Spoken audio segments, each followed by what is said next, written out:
అతని భార్య వచ్చి, నీవు ఇంకను యథార్థతను వదలకయుందువా? దేవుని దూషించి మరణము కమ్మనేను.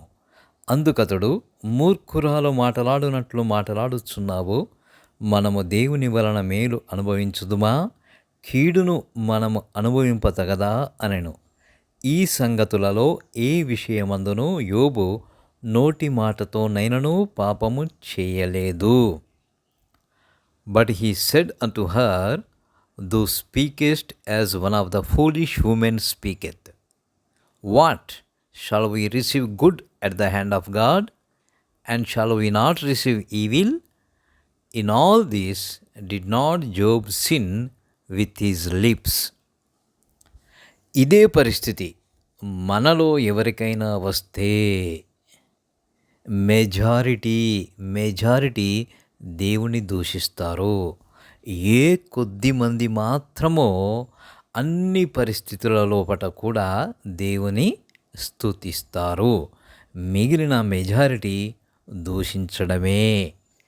ఎలా దూషిస్తారు అంటారా? ముందు ప్రశ్నించడంతో మొదలు పెడతారు. మాకే రావాలా ఈ కష్టాలు, మాకే రావాలా అంటే ఇంకెవరికో రావచ్చు కదా అని.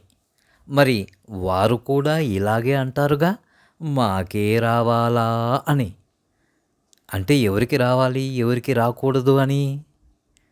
ఈ విధంగా ఉంటాము మనుషులము. ఆ తర్వాత తమ స్వనీతిని ప్రదర్శిస్తారు. మేము ఇది చేశాము, అది చేశాము, అంత చేశాము, ఇంత చేశాము, ఎందుకు రావాలి మాకు ఈ కష్టాలు అంటూ. మరికొందరు ఇంకాస్త ముందుకెళ్ళి మేమేం పాపం చేశామని ఈ కష్టాలు అనేదాకా వెళ్తారు. అంటే తాము ఏ పాపము చేయలేదు అన్నట్లుగా మాట్లాడతారు. మరి మనమంతా జన్మతః పాపులమే కదా.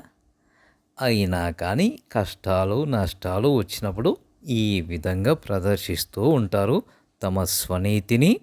అందుకేగా మన పరిస్థితి తెలిసే మనందరి దోషాలు ప్రభువుపై మోపబడ్డాయి.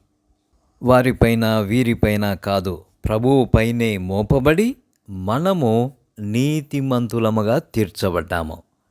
కాబట్టి అన్ని పరిస్థితులలో దేవునికి కృతజ్ఞత గలవారమై ఉండవలెను.